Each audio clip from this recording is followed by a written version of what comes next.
Hey everyone, just coming to you with this public service announcement.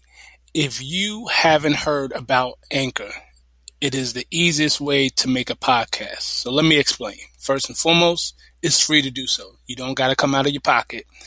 There's creation tools that allow you to record and edit your podcast right from your phone or computer.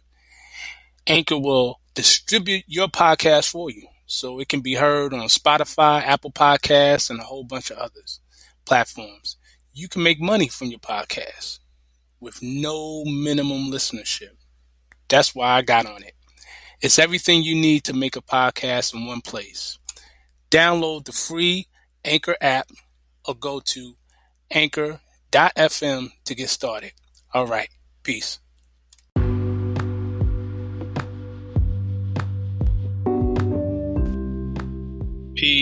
Peace. We are back once again with Masterminds with Brother Shemel. I'm your host, Brother Shemel, and it's good to be back doing this podcast. I took a little hiatus, definitely just dealing with life, the time of reflection, definitely some things going on, some very interesting things that I observed, but all is well. All is well, I'm thankful to say, and I'm ready to get back with this new episode. So before I begin, just want to touch on some points just to kind of catch everyone up to speed on some things that have transpired. Just a couple of things. About a week or so ago, about a week ago, I had the honor of doing a Zoom presentation on Moorish history. It was a Moorish history conference with my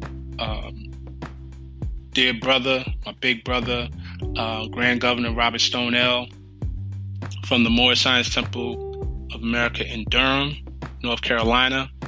It was a huge success. You actually can catch it on my YouTube channel. Been getting very great feedback on that presentation where we went into the history of the Moors, went into nationality, just really breaking a lot of things down. Been getting a lot of various requests, consequently as a result of that, to do some other things, and we're working on something that will be very, very vital as far as pushing forward that information. So stay tuned for that. Also, let me see what's the other things. Look forward to your brother being interviewed in the near future. I won't give any details, but I just got a confirmation, probably in a couple of months, maybe about a month and a half. We're looking at me being interviewed. So I'm very thankful for that. I'd like to give honors to my wife, Anessel, for putting that together. So I'm looking forward to that. That will be definitely a treat. It had me up last night, just coming up with ideas on what to really talk about, because there's so much I want to get into pertaining. Actually, it lines up with what I'm going to be talking about now in reference to my book, the last book I put out, which is How Many Days Are in the Circle. Let me see, anything else? Oh, yes. Of course, I'd like to thank everyone who have been supporting, watching, listening to the podcast. Just the supports have been very much appreciated. Even in my hiatus, people been just checking out the podcast and supporting. So I appreciate that. Special shout out to Ireland, my listening family in Ireland. I have a growing audience out there, and of course everyone else across the world who various places that I'm getting love from. So definitely appreciate it. Also, I'm proud to announce that I have a website, in addition to my regular website, which is sheml.com, SHEM-EL.com. I also have a dedicated podcast site through WordPress. It's under construction, but the just so that you know, the actual URL, the link is mastermindswbro.sheml.wordpress.com. I know that's a funky domain name URL, but I probably will update that. But so basically, it's the title of the show without the / dot and the hyphen in it. So, just take all that out, put the words together. That's mastermindswbro.sheml.wordpress.com. And like I said, it's still under construction, in the under construction phase. As of right now, I was just working on it right before I got on. But the great thing about this podcast site through WordPress is it will have a blog, basically transcribing a lot of the podcasts that I've done already. So you'll be able to read out the podcast.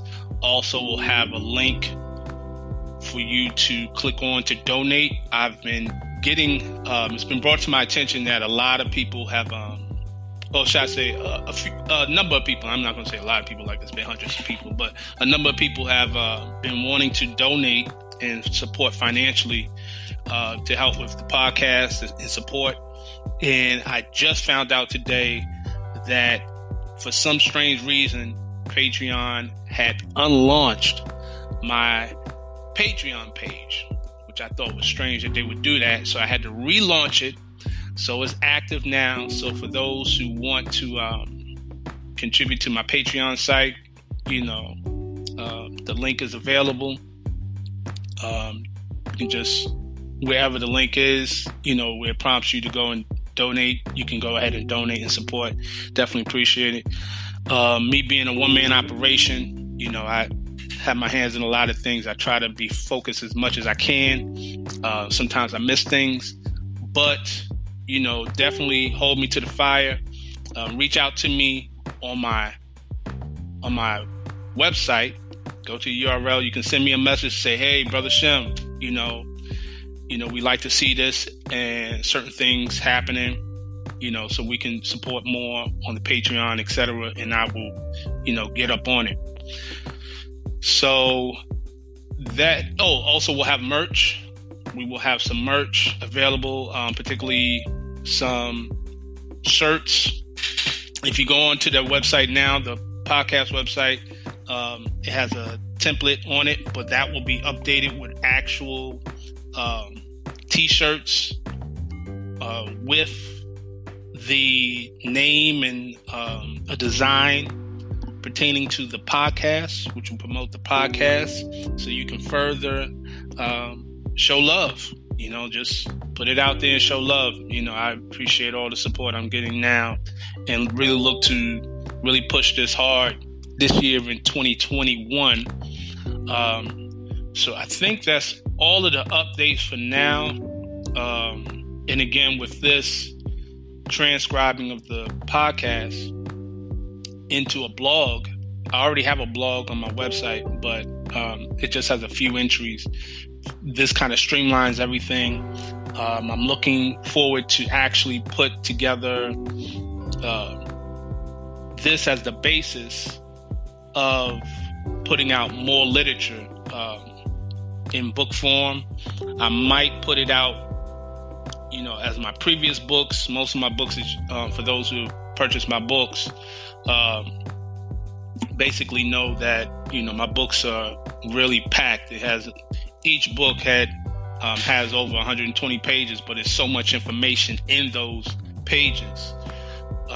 So it's a lot. Or I'm thinking of kind of breaking it down more, sort of like liken it to the Moorish Paradigm series put out by the brother Hakeem Bey, and kind of give it more bite-sized pieces of information, because I know I give so much information. I try not to overload, but I have a lot in this brain of mine that I just put out. I'm just trying to I download and just put it all out as much as I can. It's a lot in this big head of mine. So I'm going to go ahead and do my best to keep on teaching. So with that being said, I'm going to go ahead and get into the topic at hand, dealing with the wheel of time. So this actually is inspired. Give honors once again to my good brother Raz Bey, Sheikh Raz Bey, and pertaining to a post that he put up a few days ago. So I said, let me go ahead and get into this, because I put this in my book, How Many Days Are in the Circle. I went into it, and it seems that right now and I wrote this book, I just realized, it just dawned on me as I was reading it again. I wrote this book back in 2016. It's 2021. I wrote this book on a leap year in 2016. I was putting all this information out together. And a lot of the stuff that I put back then, when we're talking 5 years ago from today, of this recording, now people are really going in on it, which I find, interesting. And not to say that no one else was studying it or talking about it, but it just seems how things manifest. So with that said, what I'm going to do as a basis, as I always do, is start off with a reading from the Circle 7, and I'm going to read from Chapter 2, Circle 7, which speaks about the education of Mary and Elizabeth and Zoe in Egypt. I'm going to start from, let me see, verse 7. It says, Elihu said, "It is not strange. There are no happenings. Law governs all events. From olden times it was ordained that you should be with us, and in this sacred school be taught." Elihu and Salome took Mary and Elizabeth out to the sacred grove nearby where they were wont to teach. Elihu said to Mary and Elizabeth, "You may esteem yourselves thrice blessed, for you are chosen mothers of long-promised sons, who are ordained to lay a solid rock, a sure foundation stone, on which the temple of the perfect man shall rest, a temple that shall never be destroyed. We measure time by cycle ages, and the gate to every age we deem a milestone in the journey of the race. An age had passed, the gate unto another age flies open at the age touch of time.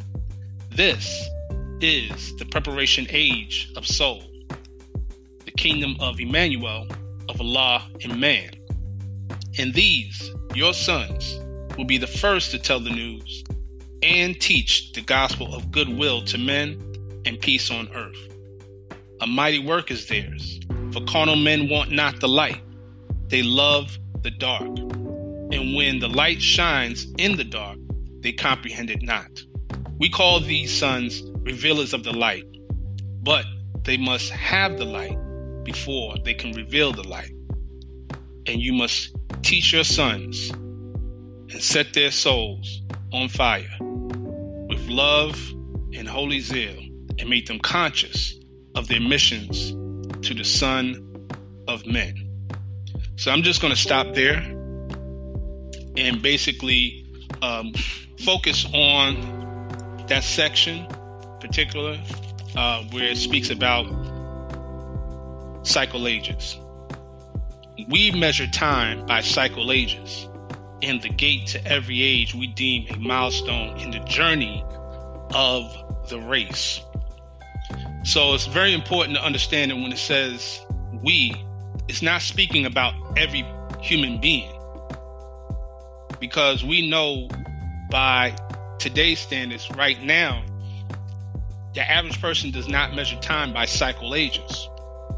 They are measuring time by a Gregorian calendar and a clock. So the we in that statement is speaking about masters, masterminds, those who are knowledgeable, these adepts who are knowledgeable about these cycle ages. Now, I'll be reading from sections of my book, How Many Days Are in a Circle, right? So we have to ask the question, what is time?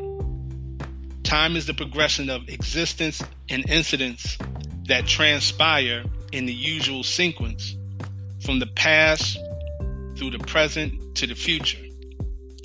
Time is a constituent amount of diverse measurements employed to arrange occurrences, to compare the interval of incidents or the duration between them, and to measure degrees of variation of amounts within physical existence or in the conscious experience. So, as I like to say, time is a construct of consciousness, right? So, for example, you will hear people say, I lose time, right? Is time something that you can put in a box? Can you carry it with you that you can lose it? No. It's talking about your consciousness of that construct of time. There are people who move on supposedly different time zones when in reality there is no time zone. That's a construct, right?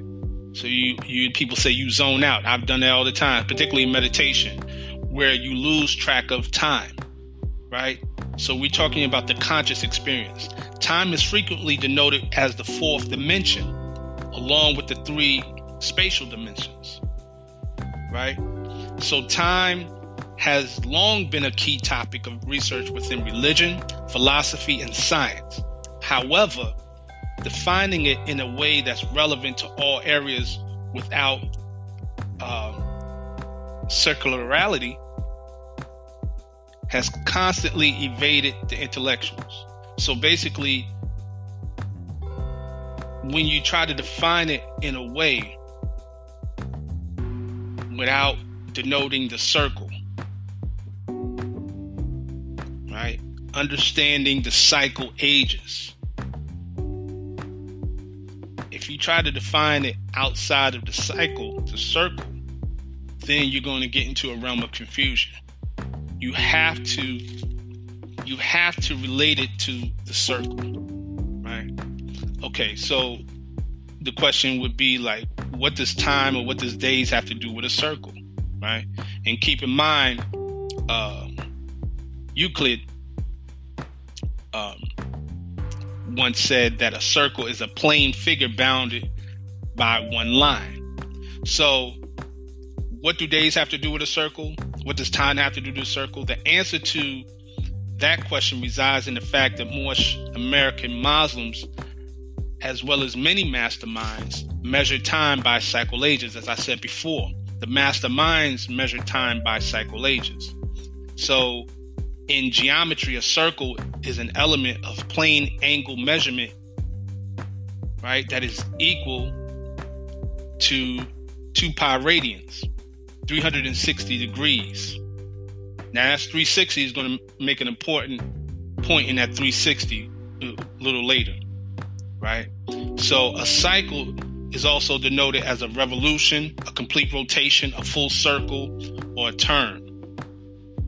So in the field of mathematics, a circle, also called a periodic sequence, is a sequence for which identical terms are repeated constantly, right? That's your frequency, okay? So that needs to be understood in that context.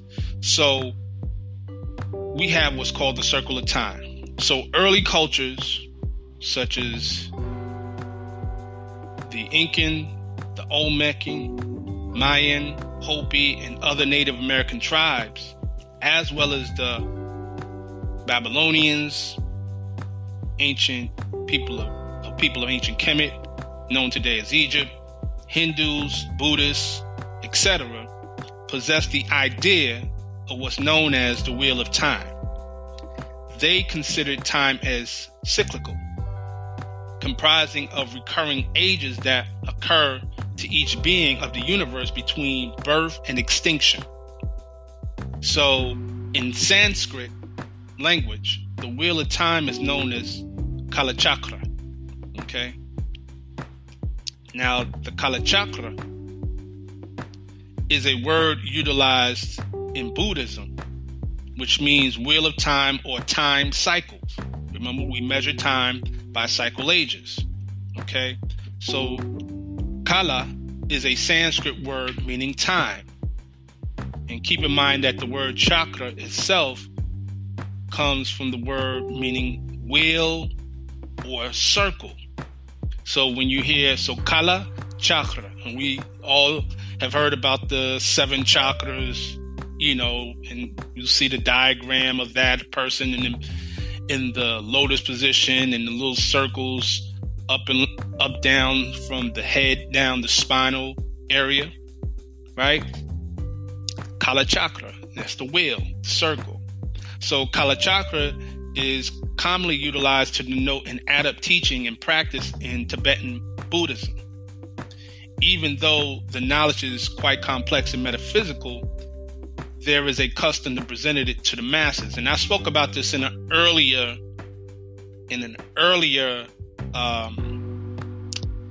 episode dealing with the wisdom of Buddha. But I'm going to go deeper into the actual aspect of these ages and try to bring clarity into it. We're really going to dive deep in.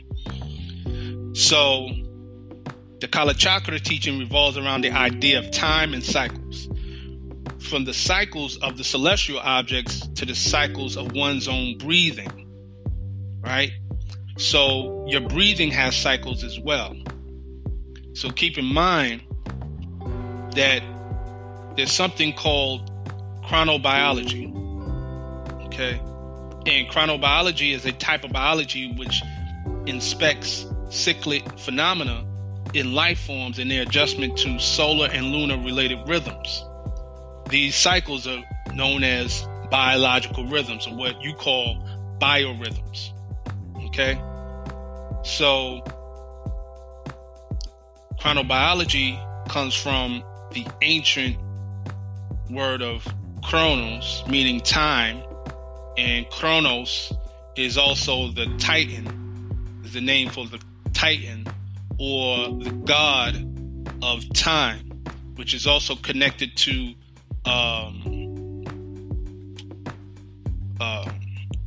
the other Chenu, right?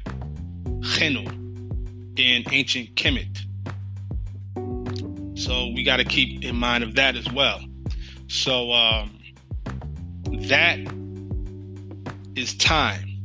So when you deal with chronology or synchronicity, sin is the prefix denoting similar or the same. Chronology is chronos, time. So when you don't have synchronicity, it's because you're out of sync. You have out of sync and in sync. And sync means synchronization. You're not synchronized. You're not in the same time. But we denote time as being time on the clock, when the time is really the time in the circle, the cycle. Okay? So that's chronos of time in biology. Bios, life. Ology, study of life. Logos. So that's the science of life. So when we deal with that, we know that, your body goes to what's called a circumseptan rhythm. A circumseptan rhythm is a cycle composing of 7 days in which the biological developments of life resolved. So there's many different particular writings in reference to that, okay, which I mentioned in my book, actually, about it. So about that circumception rhythm. So it basically points towards the biological account of the mystery of the 7-day week. Okay, so it's not just the Bible or the Quran that attempts to explain how humans operate in a 7-day week. Right there, that is science. Okay, and that 7-day cycle deals with the oscillations of blood pressure, the acidity in the blood, red blood cells, heartbeat, oral temperature, etc. Okay, even in molecular biology, you have something known as the heptad repeat. Heptad is 7. Okay, and heptad repeat is basically an illustration of a structural motif which comprises of a repeating set of 7 amino acids that repeats itself, and it's found in the coils of the amino acids that produce these proteins. So the number 7 is always present in life. Law governs all events. Catch what I'm saying? As mentioned earlier in the circle 7. So we know that when you ask the question of why is number 7 so key in the cyclic rhythm of life, interestingly enough, the answer can be found in the circle 7, particularly in chapter 11, verses 20 to 23, where it states, from Allah's own record book, we read, the triune Allah breathed forth and stood 7 spirits before his face. The Hebrews called these 7 spirits Elohim. And these are they who in their boundless power created everything that is or was. These spirits of the triune Allah moved on the face of boundless space, and 7 others were, and every other had its form of life. These forms of life were but the thought of Allah, clothed in the substance of their ether planes. So it is important to realize that the last 3 questions of the Moorish questionnaire all have the exact same answer: 7 days. This is vital because upon further analysis, you can conclude that the last 3 questions address the key occult subjects of space, matter, and time. And those last 3 questions in the Moorish questionnaire goes as follows. How many days are in the circle? 7 days. That's space. How many days are in the creation? 7 days. That's matter. According to science, how many days are in a year? 7 days. That's time. The circle is a geographical shape, right? Or geometrical. I said geographical. Geometrical shape that occupies space. It symbolizes space. Creation, of course, is matter. Creation is associated with matter. And year is associated with time. So the number 3 is just as important as the number 7. The number 3 can symbolize any of the following: person, places, things, space, matter, time, past, present, future, solid, liquid, and gas, spirit, soul, and body, sun, moon, and earth, positive, negative, and neutral, God, devil, and man, wisdom, will, and love, belief, faith, and fruition, etc., etc., etc. The law of 3 always opens the door to the law of 7. Thus, the triune Allah, wisdom, will, and love, breathe forth 7 created spirits. That is called by the Hebrews Elohim. So it stands to reason that these 7 created spirits created things based on the law of 7. Thus, in microbiology, you have the 7 operating. It is important to note that it clearly says in the circle 7, the Hebrews call these 7 spirits Elohim. There were many different names for these divine spirits. One of them is the Saptarishi, or the 7 sages, okay, in the Vedic text, in the Vedas. There is even record of Noble Jalali having a supreme grand council, my Moors out there know what I'm talking about. The Supreme Grand Council for the Moor Science Temple of America, which was modeled after the concept of Elohim, insofar as there were 7 members in the Supreme Grand Council. The science of 7, the number of perfected man, is found not only throughout the scriptures, but also throughout nature. That's religion and science. And we'll get more into that, understanding that law governs all events, in our next half.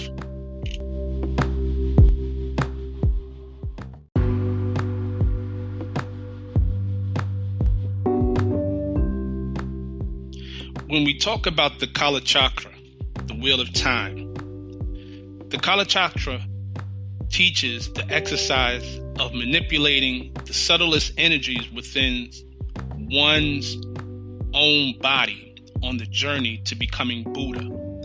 And Buddha, many of us know to be a Sanskrit word translated to mean enlightened one. It should be noted that there's record of the one known as Jesus studying from those ancient texts of man, of the man known as Buddha, right? Gautama Buddha. This account is described in the Holy Quran of the Moor Science Temple of America, known as Circle 7, chapter 11, verse 2, which states, "Together Jesus and Bharato read the Jewish Psalms and prophets, read the Vedas, the Avesta, and the wisdom of Gautama." I'll repeat that. Together Jesus and Bharato read the Jewish Psalms and prophets, read the Vedas, the Avesta, and the wisdom of Gautama. Okay, so what do the Vedas state about measuring time in cycle ages?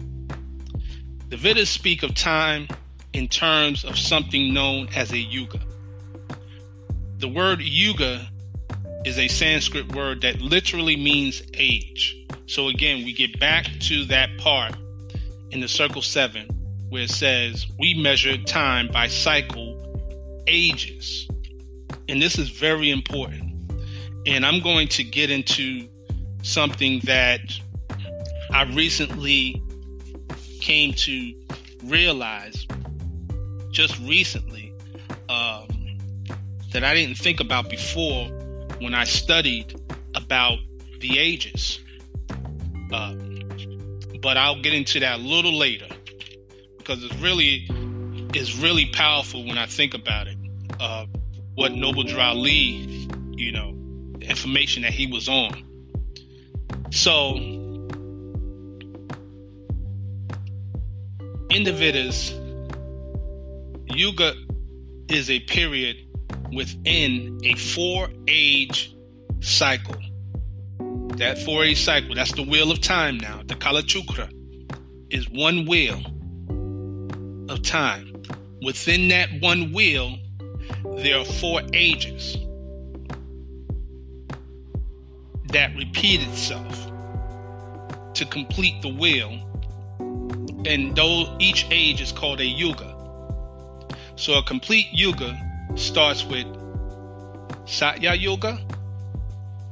From Satya Yuga, you go to Treta Yuga. From Treta Yuga, you have Dwapara Yuga. And then from Dwapara Yuga, it goes into Kali Yuga. Then it will go into another Kali Yuga and go back to Dwapara Yuga and then reverse back. So it's a descending and ascending of cycles.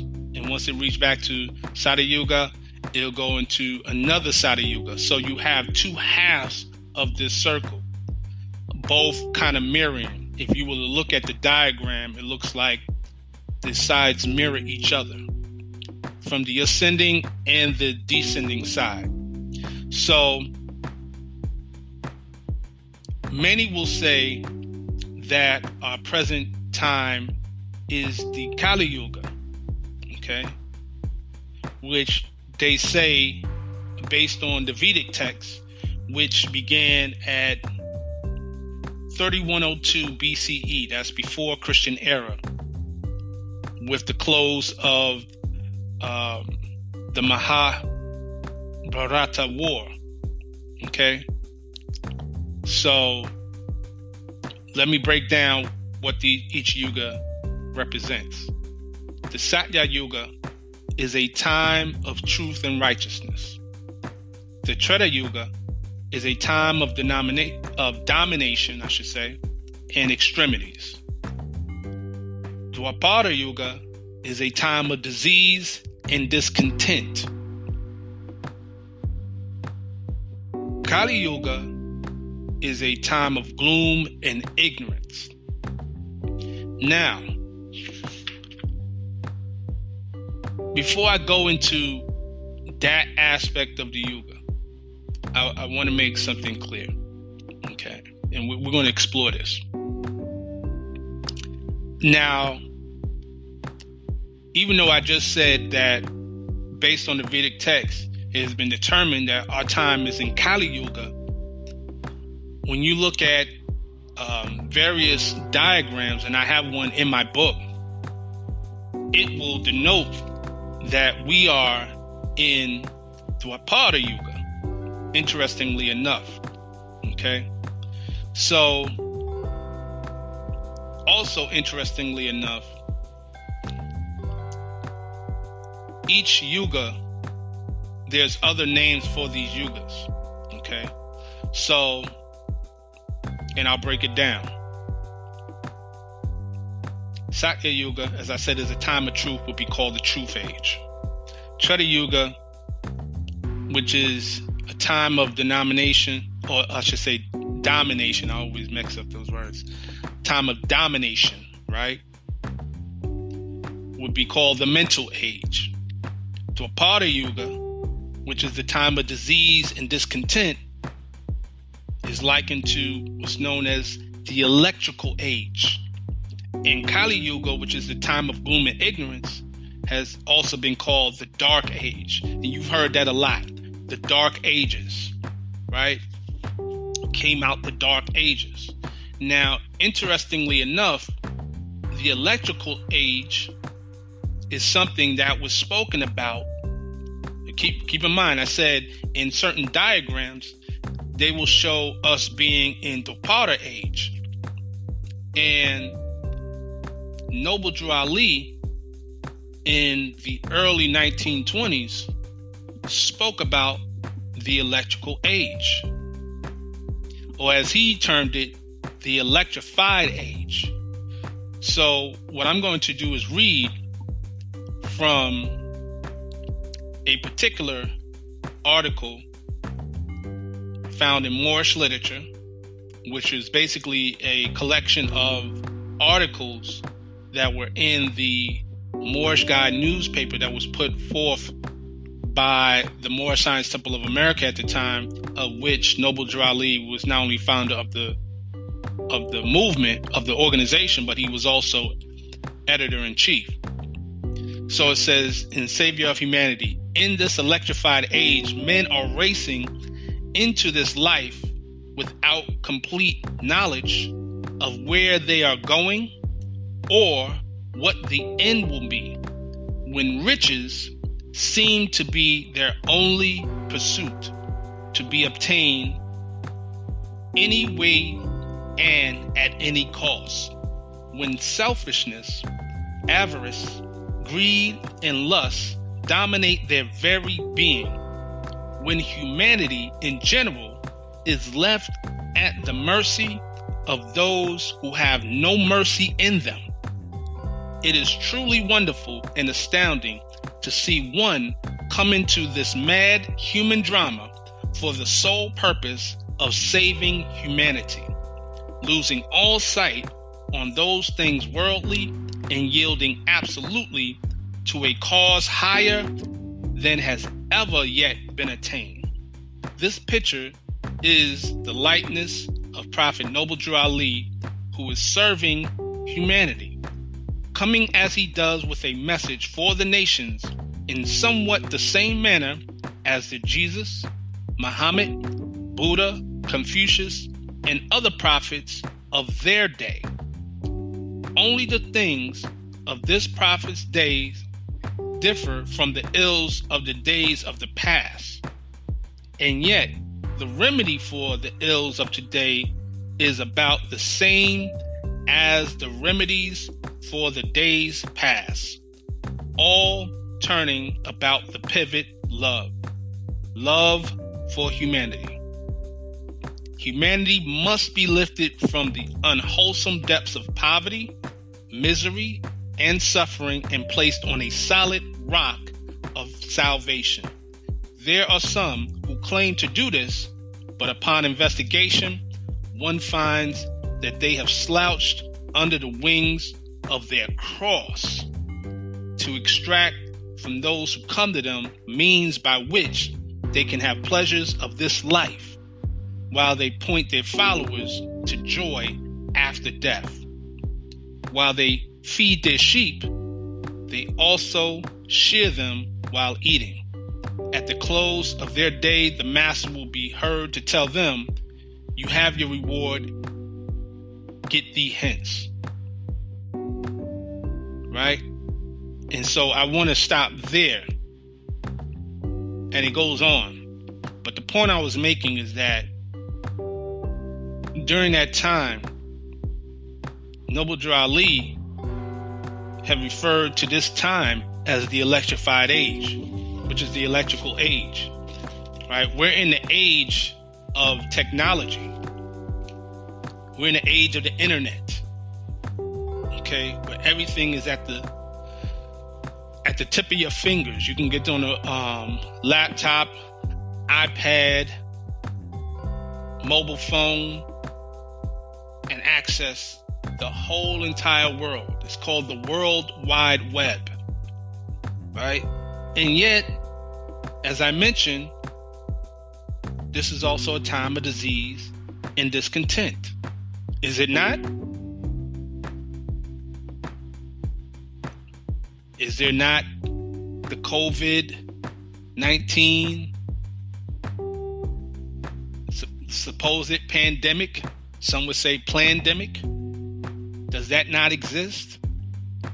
Do we not see the discontent in the world? Did we not just see what happened in Washington, D.C. at the Capitol not too long ago? Is this not that time? Is this not the time of Dwapara? Could it still be the time of Dwapara and Kali? And that's very interesting. So I want to dive into that. And I really want to dive into that. Because according to the laws of Manu, one of the earliest recognized writings describing the yugas, the time lengths are 4,800 years for Satya Yuga, 3,600 years for Treta Yuga, 2,400 years for Dwapara Yuga, and 1,200 years for Kali Yuga, right? For a sum total of 12,000 years for one arc, or 24,000 years to complete the cycle, which is approximately one precession of the equinox. These four yugas follow a time ratio of 4 to 3 to 2 to 1. Now, I can get into the equinox, and I may get into that a little later, how it corresponds.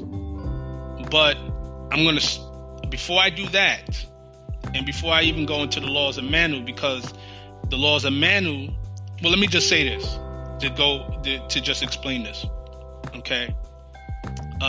In the Circle 7, it says that Jesus himself studied the laws of Manu throughout his travels. So if you would go to the Circle 7, chapter 6, verses 18 to 20, it would state the Brahmic priests were glad to welcome home the prince. With favor, they received the Jewish boy, and Jesus was accepted as a pupil in the temple Jagannath. And here he learned the Vedas and the Manic Law. The Brahmic masters wondered at the clear conceptions of the child and often were amazed when he explained to them the meaning of the law.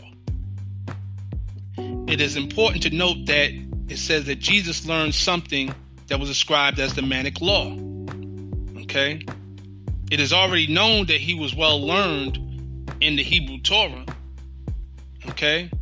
It is also known that as a child, he lived in Kemet, which you call Egypt today, where he learned the laws of Ma'at as well. So this Manic Law, which a lot of people who study the Circle 7 are not really aware of, the Manic Law is also known as Manusmriti.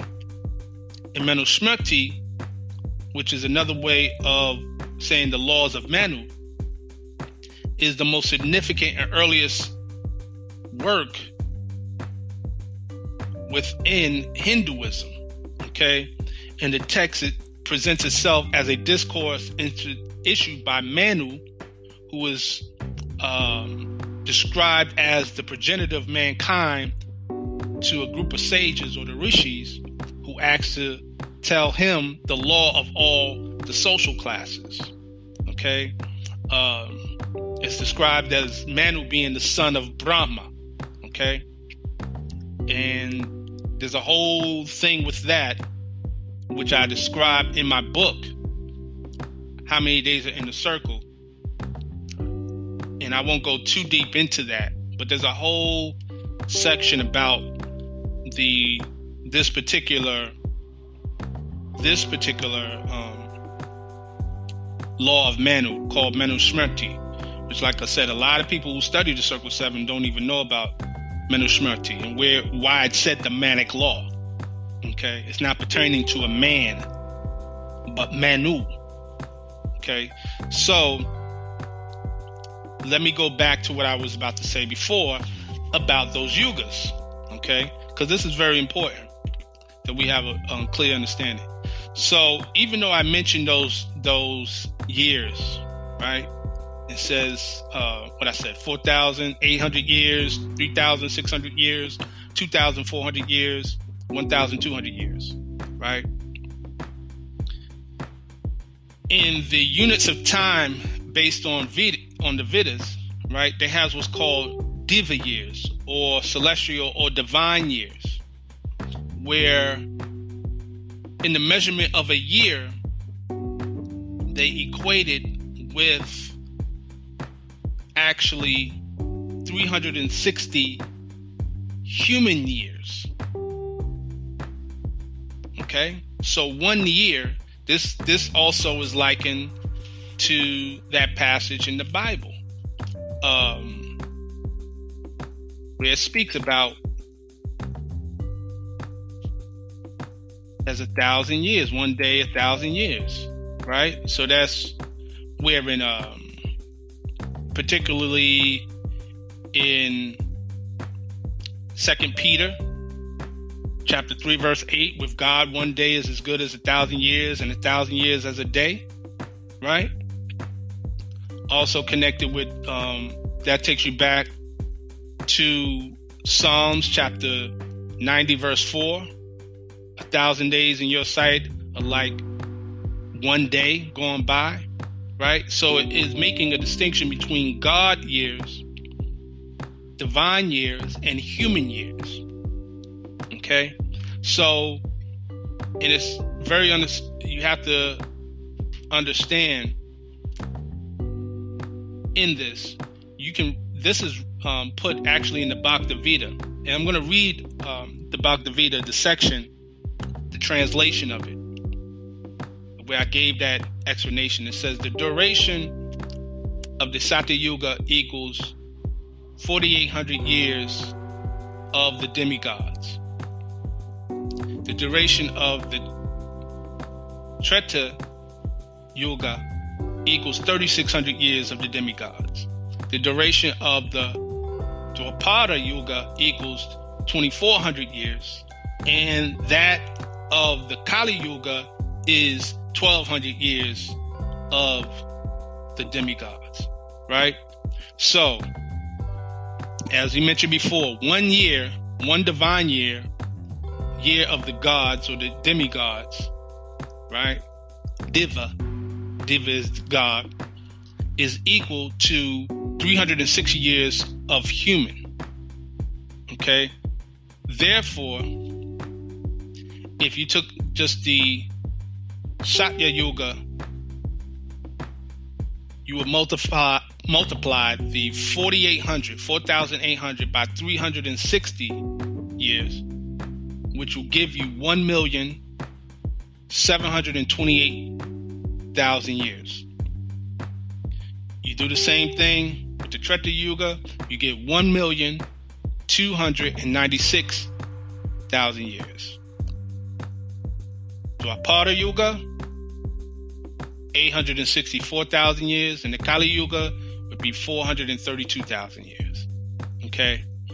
And keep this in mind. All of that brings you back, when you calculate it, when you add all those numbers together, it brings you back to the number 9. Just like 144,000, all symbolize, go back to the 9. 9 is the number of completion. So, my point in saying that is that it makes a distinction that there is a time measurement of God or God-man, as mentioned in the Circle 7, and there's the time of human. Okay? And we use the term human, many of us, you'll find use the term, will spell human as HU-E-MAN, which is cool and a beautiful way of describing it. But that hue is only describing the flesh. It's describing that which you incarnated into. So that is a lock into a lower realm of time, human time. And going back to what I said earlier about the consciousness of time, it's a construct of consciousness. When you elevate yourself to a God mind, you then operate on God time. You can cross the border at will. You can go in between time cycles as far as measurement in your consciousness. So, literally, putting that into context, you can operate in another time cycle, either ahead or behind, depending on your realm of consciousness. That's why you hear the term of people being stuck in a time warp. People are still wearing bell bottoms, or what you call it? I don't know. They're wearing velour suits now. They're stuck in a time warp. They still rap like the Sugar Hill Gang or whatever. That's the example of that. So likewise, what you have here is you have levels of consciousness. So people say, oh, we in Kali Yuga. Yeah, there are people who are stuck in Kali Yuga. There are those who are in Dwapara Yuga. And there are those who are even in Satya Yuga at the same, and occupying the same space. So you could probably have 4 people occupying the same space, and they're in 4 different ages relative to their consciousness. That's what you have to realize. So we don't get caught up in the matrix of it all.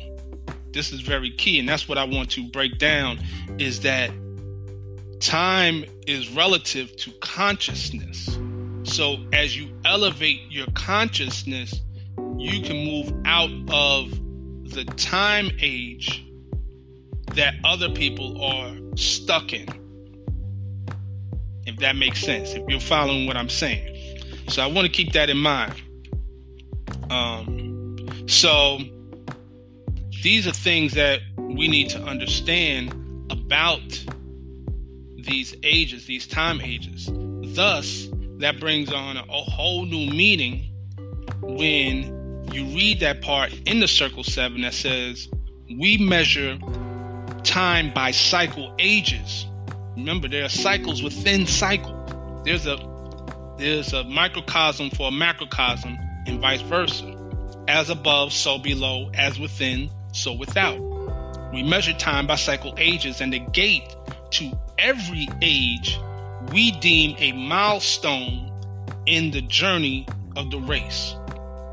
So keep in mind, I said there was 4 ages in the circle, right? And they repeat themselves twice. It mirrors itself.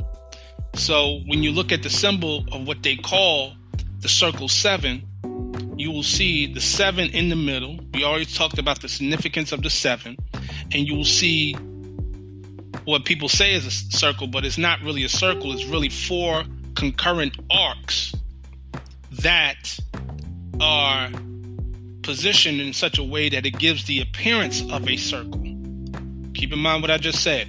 4 concurrent arcs positioned in a manner that gives the appearance of a circle. It gives the appearance, because remember, a circle geometrically is a plane figure bounded by one line. There's no such thing as a broken line. The moment that the line is broken, it's no longer a line, it's a line segment, right? Or a ray in geometry. This is simple geometry, mathematics, right? So there's no such thing as a broken circle. So you're looking at 4 arcs. Now the 4 arcs in representation, you see those openings, those are gates.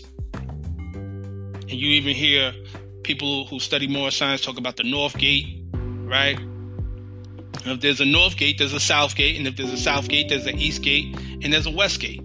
North, South, East, West. So we look at those gates similar to the gates of time moving from one age to the next age, right? And keep in mind, the Kali Yuga is not the only measurement of cycle of time, right? That's just the cycle that was taught by within Hinduism and in Buddhism. Keep that in mind, right? But all of the various particular societies I mentioned, people of ancient Kemet, the Babylonians, the Native Americans, they all understood that wheel of time, right? They all dealt with ages, right? You have astrological ages. Everybody and their mama know about that. You know, what sign are you? I'm an Aries, I'm a Pisces, Cancer, and my name is Larry. You know, they had songs about it, the whole joint. So, you know, we have to realize that there are many different cycles, right? Even the Kabbalah speaks about measuring time in cycle ages. One of the texts of the Kabbalah is entitled Sefer HaTemuna, which is basically translated as Book of the Figure, as in the shape of Hebrew letters. And this literary work is said to have laid the foundation for Kabbalah. So it goes back to a Hebrew sage named Nehunya ben Hakana, who was a recognized teacher and is given credit for inscribing that book. He was taught by an Assyrian named Menachem. Okay, and the Assyrians we know are well known for their mysticism. So one of the key ideas in this book is that of the association of the sabbatical year, okay, with the Sephirah. We know the Sephirah is Hebrew for the emanations. We know about those who know about that Kabbalistic tree of life. Okay, and so it's associated with the Sephirah and the creation of multiple worlds. That's also something to realize. Multiple worlds are multiple dimensions of time. And so it states that there's a 7,000 year cycle that's equal to the sabbatical year. Okay? And it says 6,000 years shall the world exist, and 1,000 year, which is the seventh, it shall be desolate. So the writing concludes that there are 7 such cycles per jubilee. So the 7 times 7 gives you 49,000. Okay? Which is more than double of the 24,000 year cycle. But just keep in mind, regardless of the measurement of these cycles, we're all dealing with time and law governs all events. And with that, I say peace and love.